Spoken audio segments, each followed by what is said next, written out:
Ya aslında evet, tam da bu noktada aslında herkes Rojava üzerine yoğunlaşmışken bütün Kürt toplumu, Kürt halkı tek ses olarak Rojava'ya yönelik saldırılara karşı ayakta, ama diğer tarafta aslında gelecek günlerde sanki biz biraz da bu hareketli Rojava Kürdistan'da göreceğiz gibime geliyor. Çünkü bugünkü toplantıda da aslında buna vurgu yapıldı. Özellikle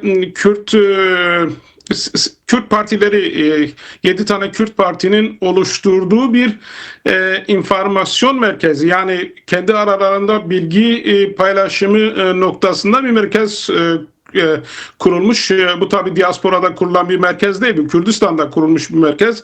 Bunun içerisinde işte KDP, İran, Komele, PJAK, PAŞK olmak üzere yani 7 tane Kürt partisi var. Bütün Kürt partileri var diyebiliriz.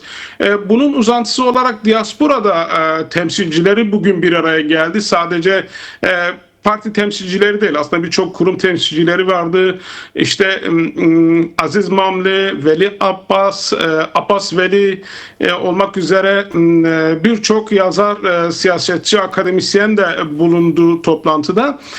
Toplantının ana maddesi şuydu aslında, yani tamam, Kürt partileri gelecekteki oluşabilecek İran'a yönelik bir müdahalede nasıl bir tavır alınmaları gerektiği, nasıl bir hazırlık içerisinde olması gerektiğini tartışmalar yürütüldü, ama Cahit, şunu söyleyebilirim açıkçası, bu çok dikkat çekici bir nokta.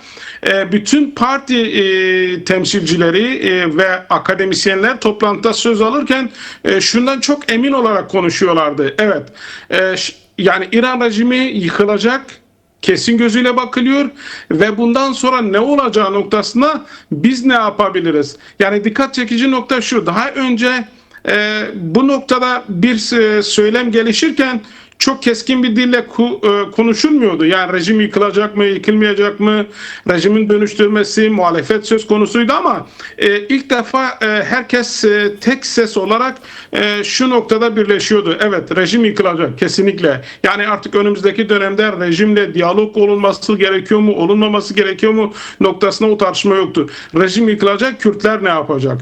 Özellikle şimdiye kadar Doğu Kürdistan'da 70-80 yıllık bir mücadele deneyimi var ve bu deneyimlerden dersin çıkarılması gerektiğini, özellikle son uluslararası güçlerle olan ilişkide Rojava çok örnek gösterildi. Evet. Ve öz savunmaya dayalı bir mücadele geliştirmeli. Kesinlikle evet, uluslararası güçlerle, uluslararası devletlerle ittifak olunmalı, dayanışma olunmalı, birlikte hareket edilmeli, bu diplomasi ağı oluşmalı, ama kesinlikle bu tür yani sonuçlardan dersler çıkarılarak Kürtler kendi öz gücüyle Doğu Kürdistan'da ve İran'da bir mücadele içerisinde olmalı. Buna yönelik bazı kararlar alındı. Özellikle yani diasporada, Avrupa'da ciddi anlamda konferansların yapılması gerekiyor. Avrupa devletlerin ve Amerikan nezdinde diplomasi çalışmasının yürütülmesi gerektiğini ve önümüzdeki dönemde Rojava'da İran'a yönelik yapılacak bir müdahalede, bir saldırıda Kürtlerin hazır olması gerektiği noktasında bir de vurgu şuydu açıkçası: Kürtlerin öz savunma, askeri anlamda öz savunmanın anlamda güçlenmesi gerekiyor. Ya Peşmerge evet. Ve PAJAK güçlerinin bir araya gelip ve bu noktada geleceğe yönelik hazırlık yapılması gerekiyor. Bu noktada da 2011'de Rojava'daki devrimin örneği gösterildi.